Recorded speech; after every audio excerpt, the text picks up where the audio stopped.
There it was, one single day in September 1940 that decided everything, the true climax of the Battle of Britain. For months that summer, Fighter Command had been fighting for its life against the Luftwaffe. One eyewitness described it plainly: nothing like it had ever been seen before, an awe-inspiring sight of aircraft stacked wave upon wave across the sky, needing nothing more than to cross the Channel to be over British soil. That year, the front line ran through everyone's life, civilians included.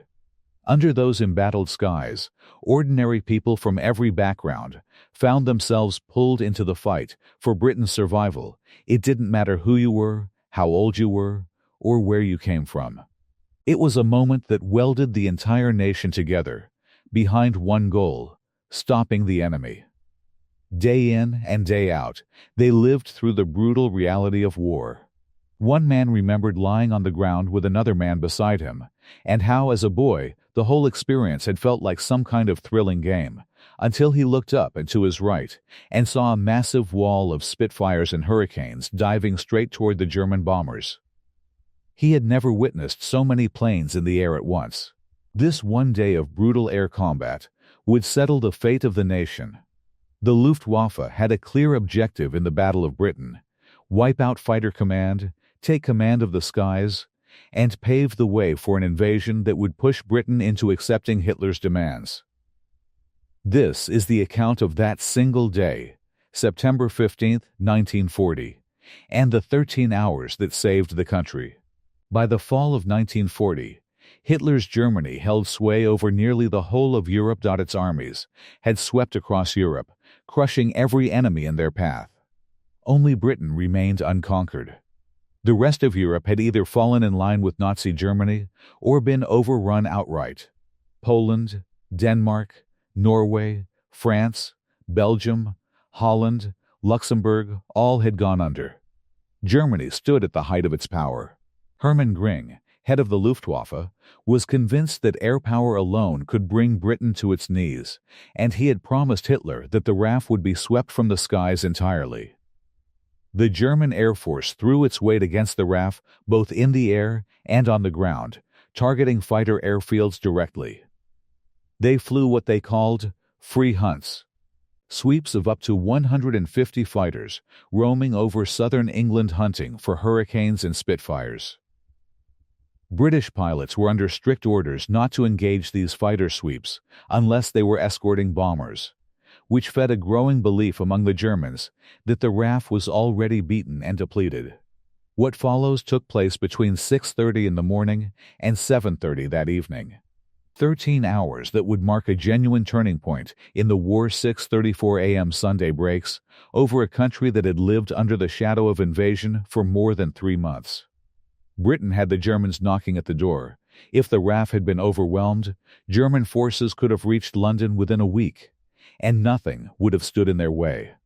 After France fell, few believed Britain stood much of a chance. The enemy needed only to cross the water to arrive.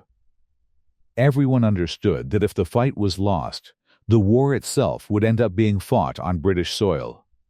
To any outsider looking in, it must have seemed impossible that such a small country could hold out against so vast a military machine. One old soldier was asked what they'd do if the Germans actually landed. His answer: "The Germans come. Son, you'll do what you're told." A local Home Guard captain, the sort people later compared to Captain Mainwaring, used to end every parade with the same grim instruction: "Take no prisoners, shoot the enemy, your motto is kill the Boche." Then he'd draw his revolver and repeat it: "Kill, kill, kill." It captured exactly the mood of the British public at that moment. Britain's air defense network readied itself for the hours ahead. The country's aerial defenses were split into 4 fighter groups: 10 Group covering the southwest, 11 Group covering London and the southeast, 12 Group covering the Midlands and East Coast, and 13 Group defending the northeast, Scotland, and Northern Ireland. As the day opened, one squadron from every sector was placed on immediate readiness. This entire integrated system existed thanks to the foresight of Air Chief Marshal Hugh Dowding, who had reorganized Britain's air defenses around this group structure when he took command. The Germans had nothing comparable, and in truth they had no real understanding of what they were up against. 8:02 a.m. A lone German Heinkel bomber flies a weather reconnaissance mission west along the English Channel, staying just out of range of British fighters. Its movements are tracked by the innovation, at the very heart of Dowding's defense system, radar. Radar gave Britain eyes on the continent, letting controllers watch enemy aircraft massing and track them as they crossed toward the UK, buying crucial time to scramble fighters into position. Information flowed from the radar stations to Fighter Command headquarters, was filtered through the operations room, and passed straight to the relevant group, where plots were laid out on the table as radar tracked each contact. Chain-home radar was built purely for defense, spotting bombers up to 90 miles out, long before they even crossed the channel. They appeared on the screen the instant they took to the air. The Heinkel's course eventually brings it into range of British fighters. The duty controller watches, then alerts the sector station responsible for scrambling aircraft and vectoring them onto the target. 2 Hurricanes are scrambled from Exeter to intercept. None of the bomber's 5-man crew survives. They become the first casualties of the day. For the people of southeast England, already growing used to living under the shadow of war, it's a Sunday morning like countless others, though it won't turn out to be a day of rest.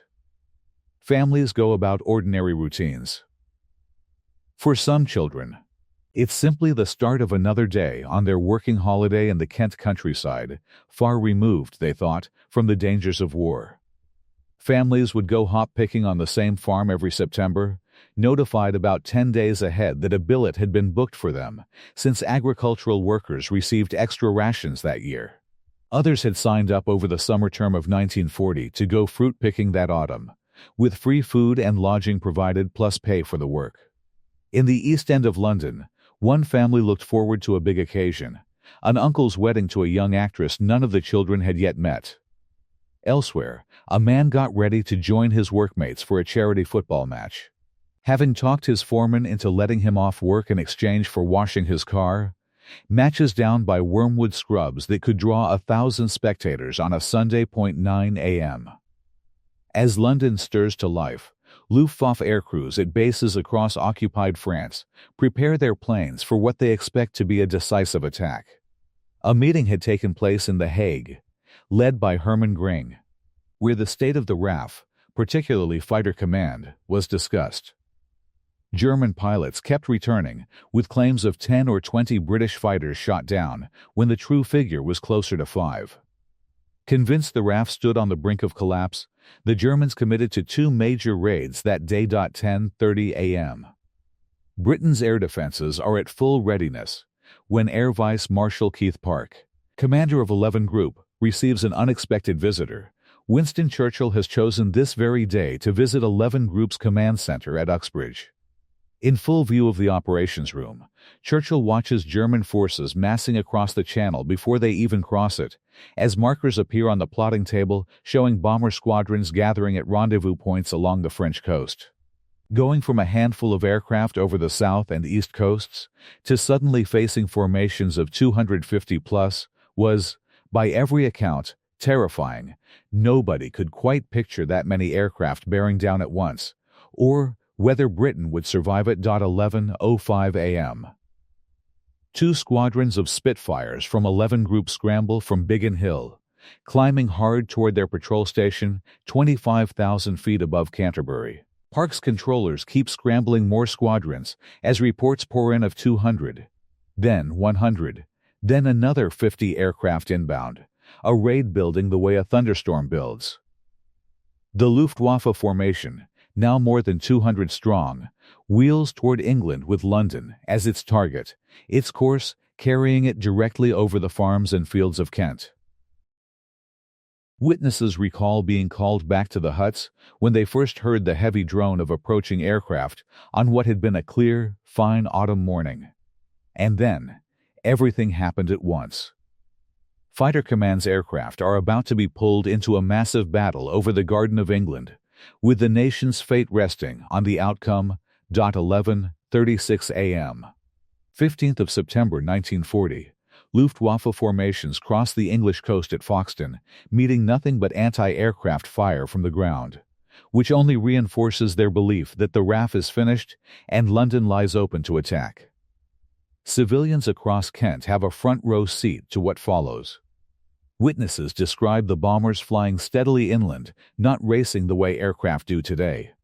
Simply masses of them moving in formation. Sitting in his garden, one man watched nearly 200 enemy aircraft cross the Kent skies, the column flying through bursts of anti-aircraft flak. Once enemy aircraft crossed the coastline, radar became effectively useless, so the observer corps took over, spotting aircraft by eye with rangefinders and binoculars, identifying height, direction, and numbers, and relaying it all to an observer center, and from there to sector and group command simultaneously. Once the plots came in, it fell to the controller to decide what to do with them. During a battle, you could watch the combat narrow in on the map as the information streamed through to RAF fighter squadrons. People were warned that when the sirens or anti-aircraft guns sounded, they had to take cover immediately rather than stand staring at the sky. One woman remembered, as a 6-year-old, hearing the siren and racing to the front door, expecting to see soldiers firing guns and fighting with swords, only to find nothing happening at all. Most people sheltered in the underground or in Anderson shelters dug into their gardens. One neighbor had even dug a hole beneath his garage. Above Canterbury, patrolling Spitfires of 92 and 72 squadrons spot the incoming formations and dive to attack. Among the children evacuated from London to the relative safety of rural Kent was a boy who soon discovered the front line of the air war, now ran straight through the fields and villages of southern England. He recalled watching dogfights unfold overhead when, without warning, a German bomber roared past at treetop height, low enough that he felt he had to duck. A British fighter right on its tail, the two locked in combat, breaking apart after a few seconds, only to come back around and attack again and again until one side ran out of ammunition or simply couldn't fight anymore. British fighter squadrons pour into the fight. Witnesses describe our boys diving out of the sky, vapor trails crisscrossing overhead in a pattern like a spider's web, the roar of engines and stutter of gunfire, and smoke pouring from stricken aircraft as they went down. As the exhausted German formations near London, they pass over the village of Chislehurst. One family had heard that the caves there were where people went once they'd been bombed out, so they packed into the van and headed for shelter. Barely any lighting inside, just hurricane lamps to find their way, mattresses and blankets laid out on the floor. They were among the first to arrive, before the crowds came later, and at that point there was no sound yet of aircraft, bombs, or guns. But one boy had no intention of missing the action overhead and slipped out of the caves to watch. Describing the huge formation of Spitfires and Hurricanes bearing down on the bombers, more fighters together than he'd ever seen before. Roughly 50 or 60 of them. 12:07 p.m. Battered and largely stripped of their fighter escort, the German bomber formations reach London. Witnesses describe the eerie droning throb of the approaching aircraft and the dread of knowing what was coming. Twin brothers who were already skilled plane spotters recalled knowing every aircraft type before even joining the Air Training Corps. Since every book they owned was about aircraft recognition, the German bombers, especially the Heinkel, made a very distinctive sound. Easy to tell apart from a British aircraft. 12:08 p.m. Park now has 6 fighter squadrons over the capital, with 6 more inbound from neighboring groups, more than 125 RAF fighters converging on the Luftwaffe formations. With no anti-aircraft fire in the way, the sky was clear and blue, bombers stacked around 15 to 20,000 feet, with fighters engaging both above and below them, Hurricanes going after the bombers, Spitfires taking on the Messerschmitts. One pilot described closing in on a target so tightly that he watched debris scatter in every direction, like striking water with the back of a spoon. High above London, 5 squadrons from 12 group joined the fight, until there were so many aircraft in the sky that pilots were practically getting in each other's way, tangled up among machines marked with black swastikas and crosses, occasionally spotting a friendly Spitfire flash past and feeling reassured, but otherwise losing all contact with their own squadron. One moment the sky was a churning mass of aircraft, and the instant you locked onto one and peeled off after it, you'd look back and find everyone else had vanished. From above, it was often impossible to tell which aircraft were friend and which were foe, like watching giant moths playing tag, with no way to know which side was which. For the German airmen who had crossed the channel believing the RAF already beaten, running straight into another 50 or 60 Hurricanes and Spitfires was a serious blow to morale. Many bombers, once over London, simply turned around and jettisoned their bombs as they fled. One woman recalled not hearing the explosion at all. It was too close. Only feeling the blast throw her and her family into the coal shed, with the shattering window glass following a fraction of a second later, a gap in time she was certain had saved their lives. And RAF pilot described lining up for another pass on a German aircraft only to see the crew bailing out directly ahead of him, realizing too late that what he thought was debris flying past his cockpit were in fact human limbs.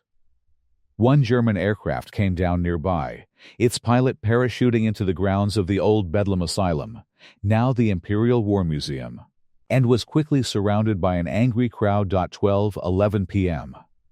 The German formations began turning away from London and heading back for the Channel, harried the entire way by Spitfires and Hurricanes.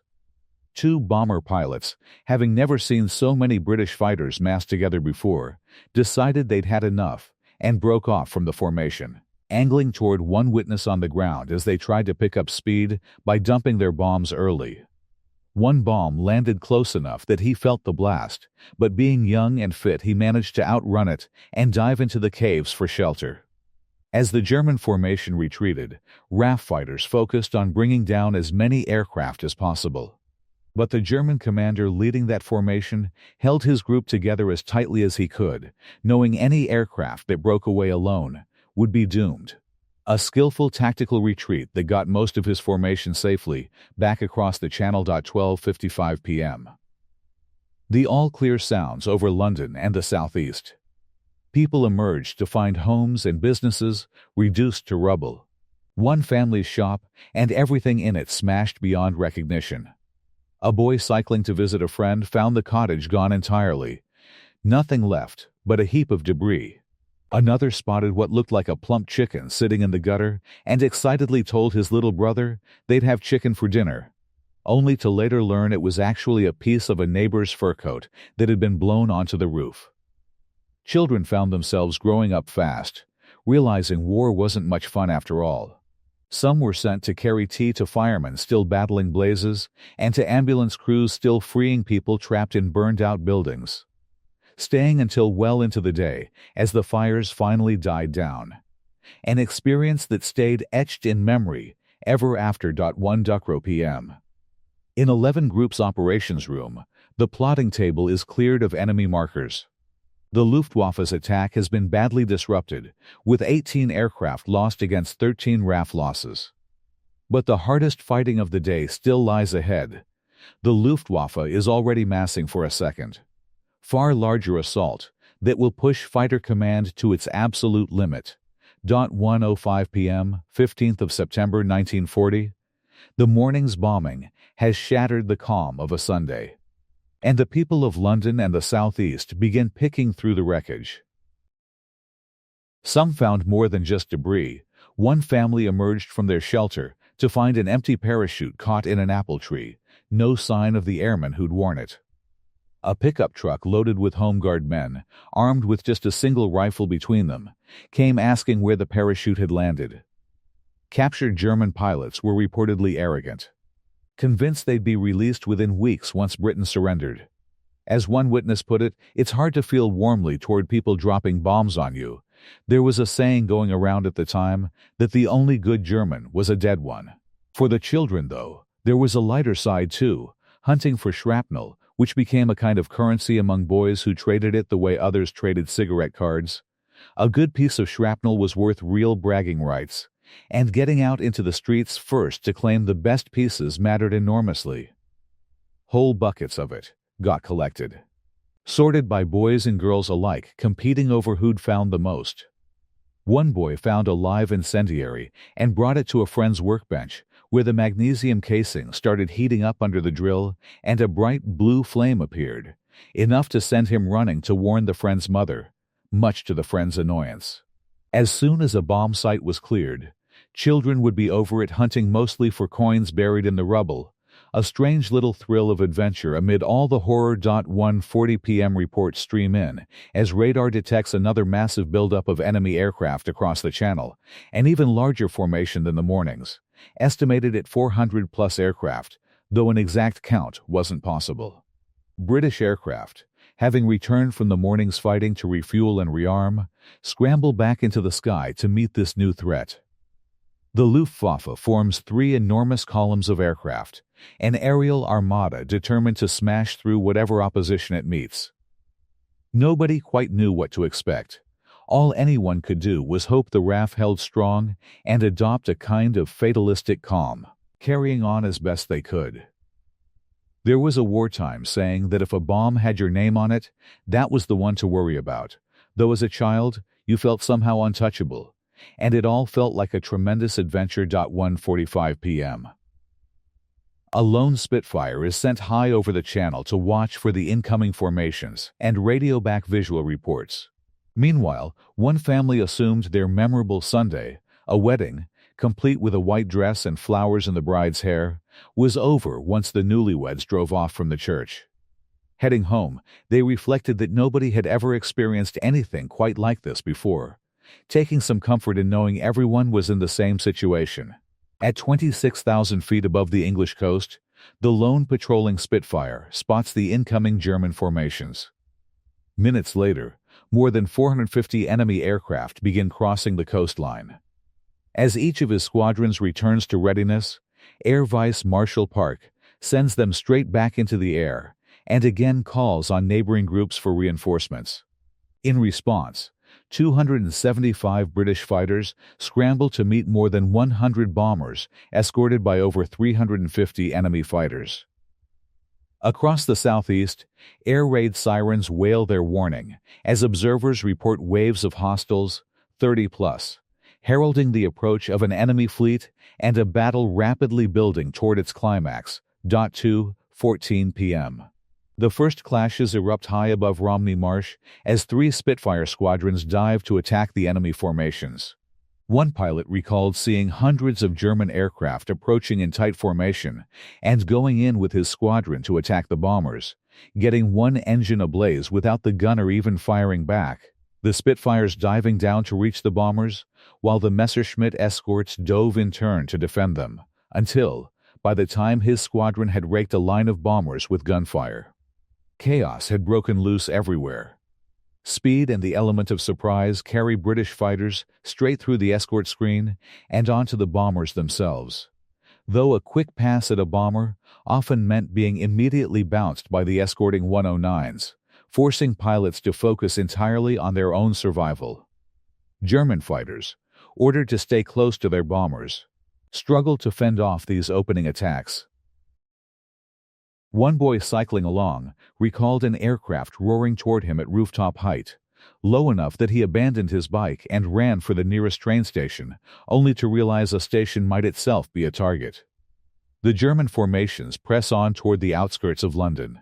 Families sheltering in Anderson shelters were called out to witness the extraordinary spectacle overhead. Nobody had ever seen so many aircraft in the sky at once. 2:30 p.m. London's anti-aircraft batteries, barely 200 heavy guns in total, a desperately thin defense, opened fire for the first time that day. The barrage unsettles the incoming bombers and, ironically, becomes a beacon for British fighters. Pilots recalled that the first sign of the enemy was usually the cloud of anti-aircraft bursts rather than the aircraft themselves. You could fly right past 500 planes 2 miles away and never spot them, but the shell bursts gave the bombers away every time, so much so that pilots joked the gun's real value was simply marking the target.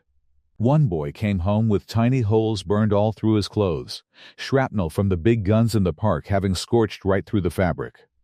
Stretching 60 miles back to the coast, the sky filled with twisting aircraft, streaks of vapor, and trails of smoke.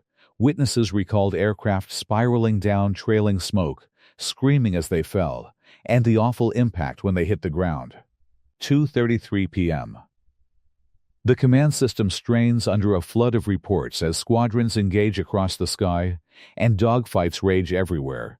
The plotting boards tell a story of total commitment. One might imagine the operations room stayed calm and orderly throughout, but according to the women who worked there, once the aircraft were up, it turned chaotic and deafeningly loud. Watching the crowded plotting table, Churchill sensed the battle building toward its climax and asked Park how many reserves remained. The answer? None. Every squadron had already been committed. Park, later described as a man who could have lost the entire war in a single afternoon, had thrown everything into the fight. The decisive hour had arrived. 2:45 p.m. 15th of September 1940. The battle rages across southeast England. Every available RAF squadron is airborne and fully committed. Pilots push to their absolute limits, but bombs inevitably begin falling on the capital. By the time the bombers reached the city, cloud cover obscured their targets entirely, forcing many to drop their bombs blindly. One woman recalled a tremendous thump that shook the house. Then another bomb even closer, praying there wouldn't be a third. The lights went out. Dust choked the air. But they survived. Next door, the local pickle factory took a direct hit, sending jars and pickles flying everywhere. Bombs came down with deafening bangs, blowing in windows and tearing off roofs, sometimes slicing a house cleanly in half so you could see the wallpaper of rooms still standing next to nothing but open air, ghostly remnants of a house that no longer existed. One family, caught coming out of church as the bombing intensified, scrambled for cover as bombs kept falling all around them, sheltering as a family. One man's brother chose to head home instead to be with his wife and newborn. A bomb struck the front of the shelter and knocked him down on top of them, saving their lives but costing his own. It was the last time his family ever saw him. People died throughout the war, but you learned not to dwell on it that way, much like the fighter pilots, who were simply relieved when they'd shot someone down, knowing it was either them or the enemy. Bombs scattered widely across southeast London before the raiders finally turned for home, their fighter escort already gone, running low on fuel, leaving them, as one pilot put it, sitting ducks, which is why so many German bombers were shot down on the way out. 3:15 p.m. As the retreating bombers reached the Channel, fresh German fighters scramble hastily from bases in France to cover them, while fresh British fighters race in from Exeter to keep up the pressure. Though British pilots, low on fuel and ammunition, and forbidden from pursuing over open water, break off the chase. With storm clouds building overhead, the threat of further attacks finally recedes, to the enormous relief of everyone who had lived through the day. 5:25 p.m. One final Luftwaffe daylight raid is detected. Despite the exhausting day already behind them, several RAF squadrons scramble once more to meet a fast hit-and-run force of fighter bombers targeting the Spitfire factory at Southampton. But they're driven off without loss on either side. It marks Fighter Command's final action of the day. That day proved the costliest for the German Air Force in nearly a month of daylight raids. Between 350 and 400 enemy aircraft had been launched in two separate attacks against London and the southeast, and roughly half were shot down. In the heat of battle, RAF pilots believed they'd destroyed far more aircraft than they actually had. The real figures were still remarkable. The Luftwaffe lost 79 aircraft and more than 130 aircrew, against RAF losses of 29 aircraft and 12 pilots killed. It stood as a stunning victory and a defining moment of the war. 2 days later, Hitler postponed Operation Sea Lion, having realized the Luftwaffe had failed to defeat the RAF, and without that, invasion simply couldn't proceed. Looking back, People spoke with immense pride of the young men who defended them that day. Genuine heroes who gave everything to protect people they'd never met. The kind of figures a child might have dreamed of joining, had their mother allowed it. The 15th of September 1940 has often been called Britain's finest hour, because the country came so close to defeat. Hitler believed he could bring Britain to its knees, and he failed. A truly remarkable outcome, one still worth telling today. One woman remembered sheltering during an air raid when a RAF pilot walked in, and everyone in the shelter stood and applauded him. Just a young chaplain, really, no medals yet. Clearly waiting for his chance to do something great. But the whole shelter rose for him like an audience, honoring a performance between the fighter squadrons, a highly organized defense system, and the sheer resilience of the British public. The Nazi regime had just learned a harsh lesson, its first real military defeat. Night bombing raids on British cities would continue, and 4 more brutal years of war still lay ahead. But Britain itself had been saved. Its people held on to their freedom and kept their island home safe from invasion.